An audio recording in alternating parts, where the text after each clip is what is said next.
Akuzat të rënda nga ish bashkëshorti Jennifer Lopez. Didi prishi martesën tonë, ai e kërcënonte.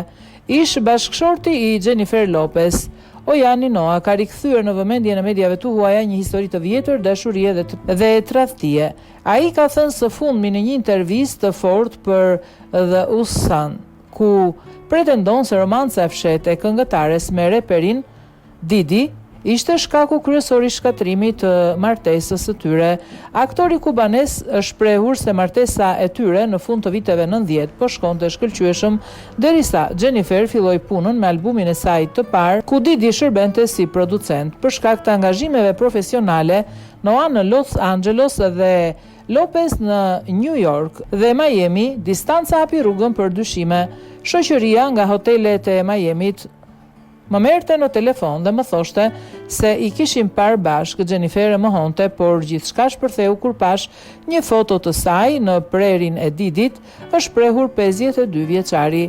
Ky i fundi tregon se përballej shpesh me këngëtaren dhe se kjo situatë çoi në debate të ashpra. Ai gjithashtu rrëfen se kishte edhe 2 episode dramatike përballja tek festa. Gjatë një ditëlindje në Los Angeles, Noa pretendon se i është afruar Didit duke e udhëzuar të largohej dhe e ka akuzuar drejt për drejt se po flinte me gruan e tij.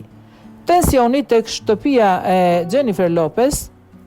Noa pretendon se kur Lopez tentoi të shkëpuste marrëdhënien me Didin, reperi nisi të kërcënonte atë dhe familjen e saj. Në një rast ai pretendon se Didi shkoi tek shtëpia e këngëtares duke bërtitur, ndërsa Jennifer i kërkoi ndihmë, e frikësuar sepse reperi mund të kishte armë. Ngjarja përfundoi vetëm pas ndërhyrjes së policisë. Në vitin 1997-1998, Jennifer Lopez dhe Ojani Noa kanë qenë të martuar për vetëm një vit.